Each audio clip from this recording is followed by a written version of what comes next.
saja tapi nggak hafal Al-Quran dan nggak paham kandungan Al-Quran, maka dia nggak boleh berijtihad.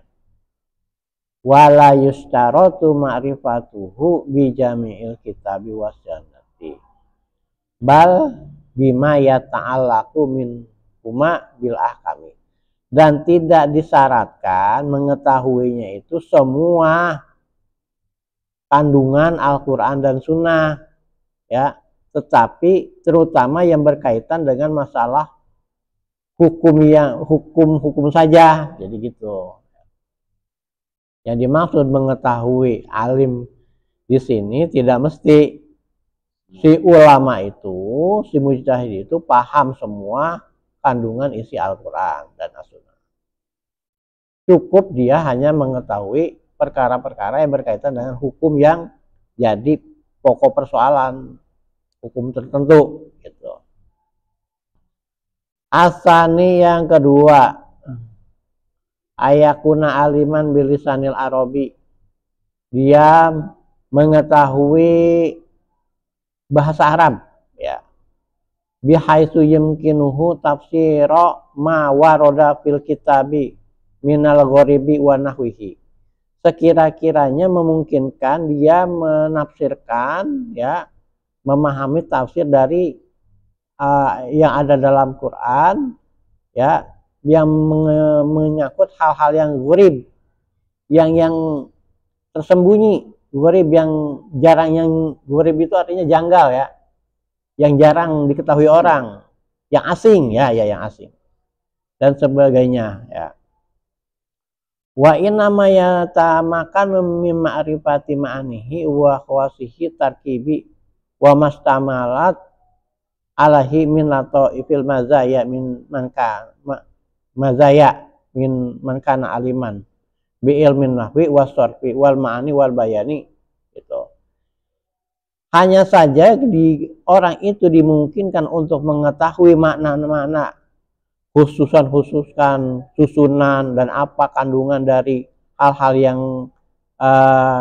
latif itu, yang lembut-lembut, yang kecil-kecil, yang perintil-perintil, ya, dari apa yang diketahui itu dimungkinkan kalau seseorang itu mengetahui ilmu nahwu, sorof, ma'ani, bayan dan bayan, ya.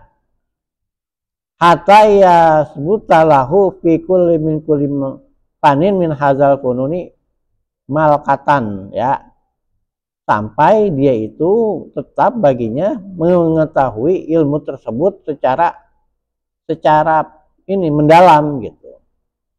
Fa innahu inda zalika yanzuru fid dalili nazar sahihan, maka karena itu dia akan melihat dalil itu dengan penglihatan yang sahih, yang benar.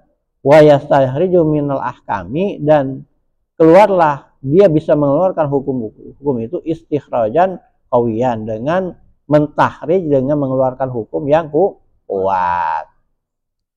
Jadi Mas Baryono, orang yang disebut mujtahid, dia itu harus paham bahasa Arab dengan berbagai cabang-cabang ilmunya. Jadi bahasa Arab itu ada nahwu, ada sorof, ada balaghah, ya, balaghah, ma'ani, bayan, gitu. Jadi ilmu-ilmu yang, dan termasuk juga arud dan sebagainya, ya, arud. Pokoknya semua ilmu yang berkaitan dengan bahasa Arab dia kuasai. Supaya apa? Dia mengetahui apa maksud-maksud yang ada dalam Al-Quran dan dalam As-Sunnah. Karena apa? Al-Quran dan As-Sunnah itu kan bahasa Arab, ya. Jadi kalau umpamanya dia nggak paham bahasa Arab, nggak mungkin dia mengetahui kandungan Al-Quran dan As-Sunnah. Itu. Kemudian as-salis yang ketiga, ayakuna aliman bi ilmi usulil fikhi, dia mengetahui, dia pakar, dia alim dengan ilmu usul fikih. Bukan mengetahui, artinya dia udah ngepak, udah ngerti banget tentang usul fikih. Li'anna hadzal ilma, karena ilmu usul fikih ini huwa imadu fustatil ijtihadi, karena ilmu usul fikih ini adalah dasar dari rumah besar ijtihad ya. Fustat itu rumah besar atau tenda. Wa asasuhul lazi taqumu alaihi arkanu bina'uhu, dan pondasi yang darinya itu ditegakkan hukum-hukum rukun-rukun pembangunan ijtihad ya. Dia orang kalau nggak paham usul fikih nggak boleh untuk berijtihad. Karena apa? Usul fikih itu kan isinya adalah teori-teori istibatul hukmi gitu. Mana kalimat yang sifatnya umum, mana yang kalimatnya khusus, mana yang disebut mantuk, mana yang disebut marhum. Itu semua bisa dipahami setelah orang paham usul fikih ya. Jadi nggak sembarangan ya. Wah, kemudian wa huwa ayakunal alim qad yahsulu lahu fi ba'dil masaili ya. Dan dia itu adalah alim yang kadang menghasilkan sebagian masalah. Ma huwa manatul ijtihadi min anil adillah duna ghairiha. Nah, yang dia itu satu masalah itu diambil dari satu hukum tapi dia tidak mengetahuinya. Ada kadang-kadang ya.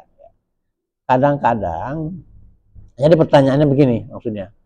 Apakah seorang disebut mujtahid itu kalau dia bisa menjawab semua persoalan-persoalan fikih? Ditanya gitu kira-kira.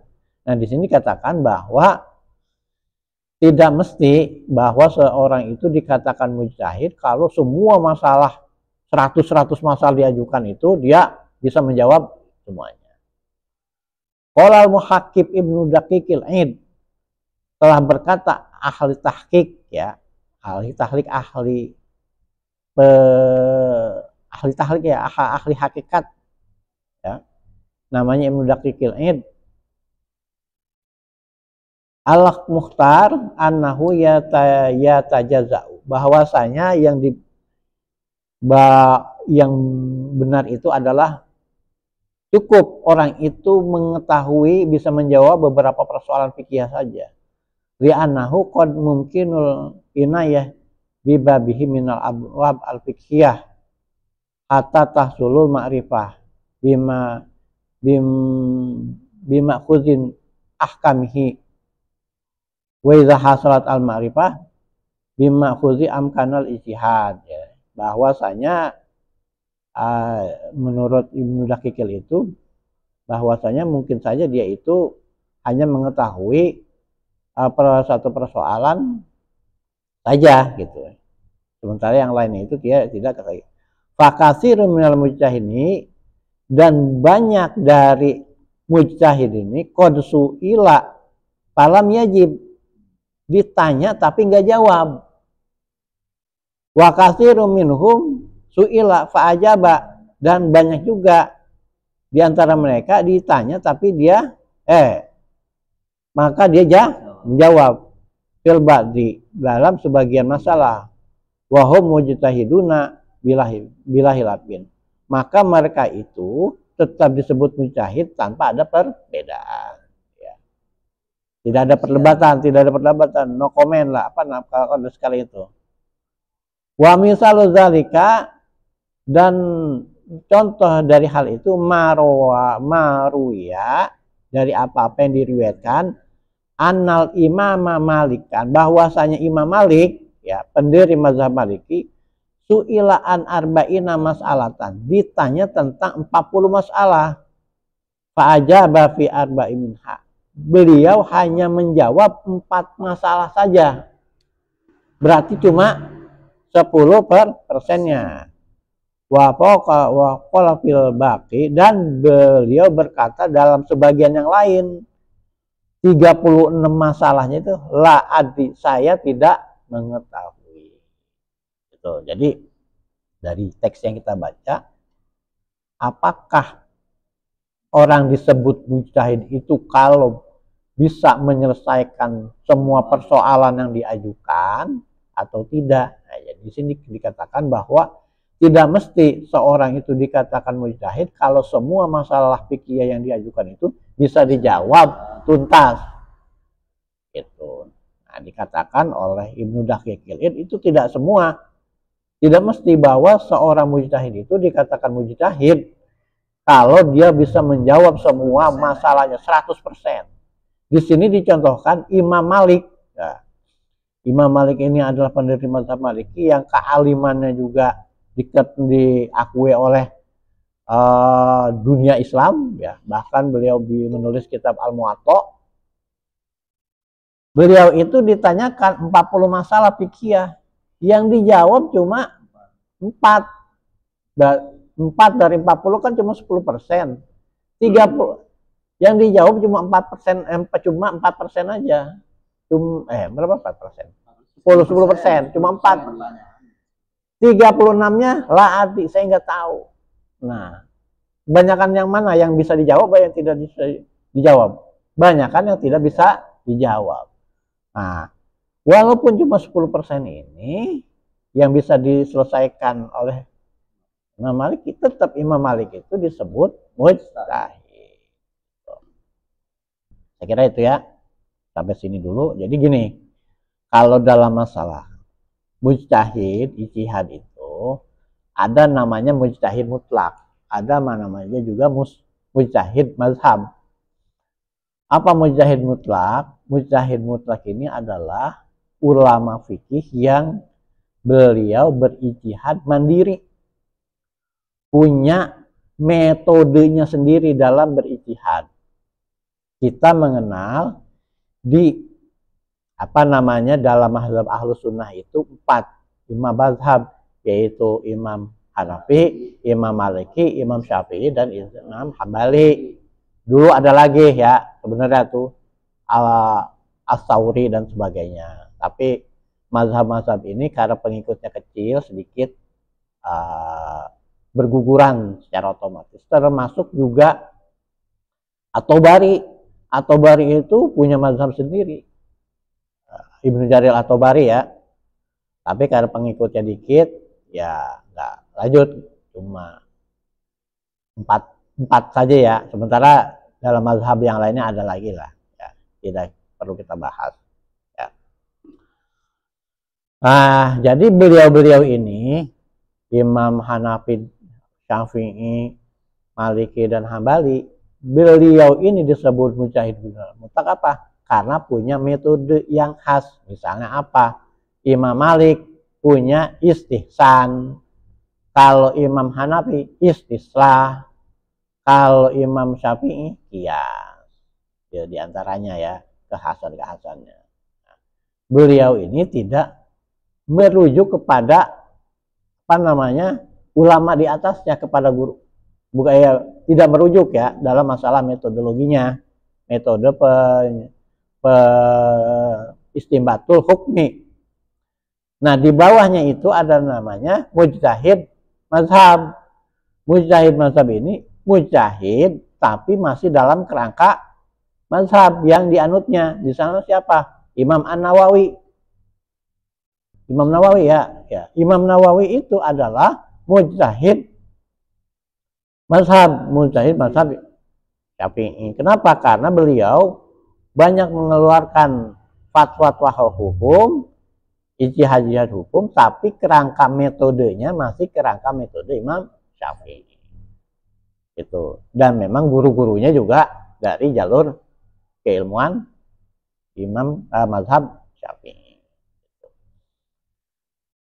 Sekarang kemudian pertanyaannya, Mas Baryono, apakah kunci ijtihad itu masih dibuka? Kan ada yang bilang ijtihad itu udah ditutup. Udah ditutup apa belum, Mas Baryono? Ijtihad masih kebuka apa udah ditutup? Nggak tahu ya. Nah, kalau ijtihad kemampuan ijtihad itu artinya mengeluarkan fatwa, pendapat-pendapat hukum ya. Gampangnya mengeluarkan pendapat-pendapat hukum berdasarkan dalil-dalil Al-Quran dan As-Sunnah. Pertanyaannya, apakah pintu ijtihad itu ditutup atau masih kebuka? Ya. Sebenarnya nggak ada yang nutup, gitu kan. Pintu ijtihad itu masih tetap dibuka. Cuma masalahnya memang dalam rangka berijtihad bersyaratnya, ya syaratnya berat, gitu. Dan masalahnya juga bukan pintu ijtihadnya yang ditutup. Orang sekarang udah nggak sesungguh-sungguh ulama dulu. Kalau masalah godaan mah dari dulu godaan banyak. MUI saja belum tentu mampu beristihad. Ya, ya karena mereka ya biasanya ijtihadnya itu sifatnya ininya tarjih aja. Ya kayak model yang terjadi di Bahsul Masail atau Masjid Tarjih Muhammadiyah itu sifatnya bukan ijtihad murni. Dia hanya merujuk hanya mentarjih sifatnya. Ada pendapat imam ini begini, pendapat ini begini. Karena apa? Ya masalahnya sebenarnya bukan pintu ijtihad itu terbuka. Cuma masalahnya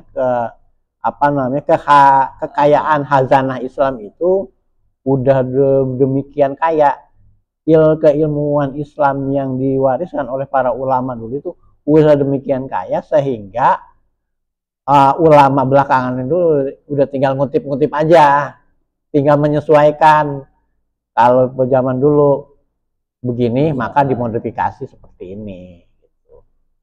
Paling yang dilakukan oleh ulama sekarang sifatnya begitu saja.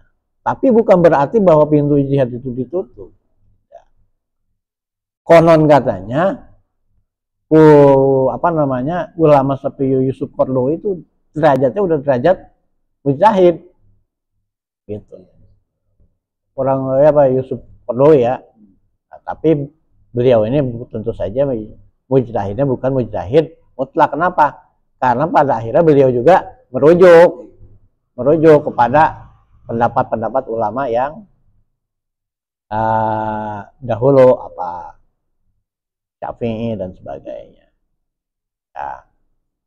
Dalam dalam rangka memberikan keluasan berpikir, sebenarnya memang baiknya tidak ada istilah pintu ijtihad itu ditutup ya.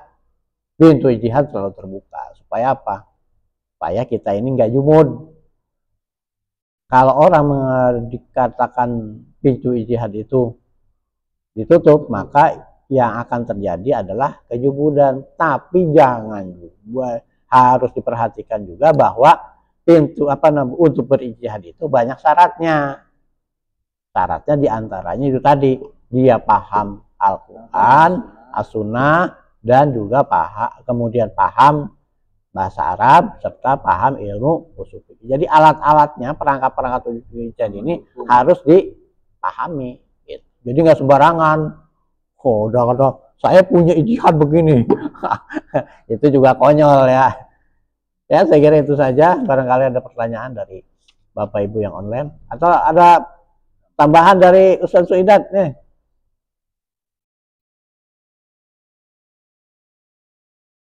Ya. Ya Ustaz. Gimana? Ada tambahan barangkali? Itu tuh. Ada. Ya bismillah, soal ijtihad kolektif ya. Barangkali konteks sekarang ijtihadnya kolektif. Ya. Bersama para ulama ini. Mengambil unsur-unsur disiplin ilmu yang lain ya. Kayak di MUI itu ya. Yang pada akhirnya kan mengeluarkan fatwa hukum ya. Fatwa hukum yang gimana sih ini. Terus kita memang sekarang agak sulit mencari mujtahid mutlak atau mujtahid mazhab ya. Mau nggak mau mujtahidnya sifatnya kolektif jama'i.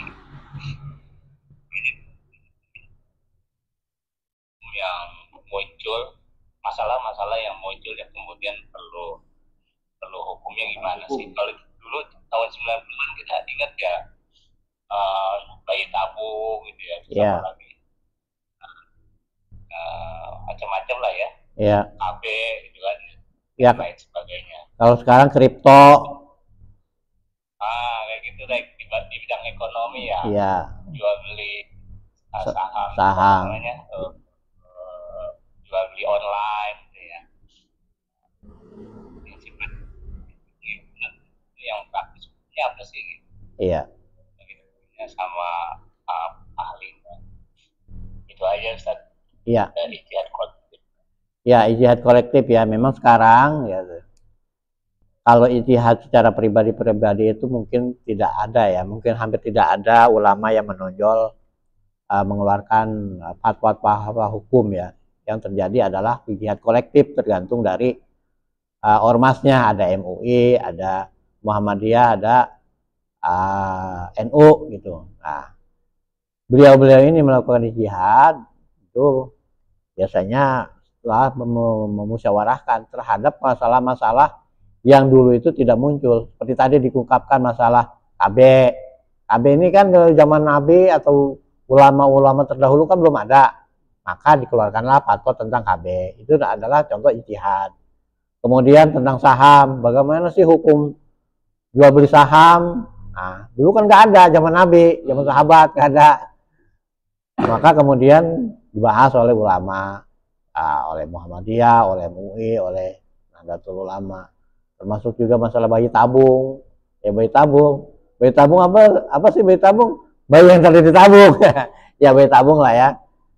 Yang diperoleh dengan sperma ya disuntik kayak gitu kan. Itu kan dulu juga belum ada. Maka kemudian oleh ulama-ulama belakangan dilakukan pemikiran tentang hukum, status hukumnya. Maka jadilah itu yang namanya ijtihad.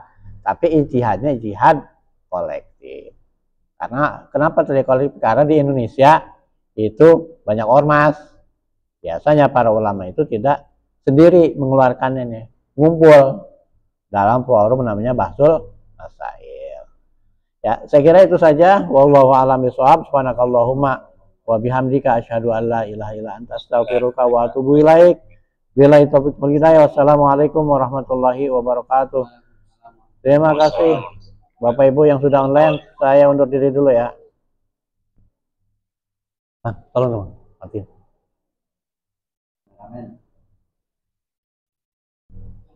Ya.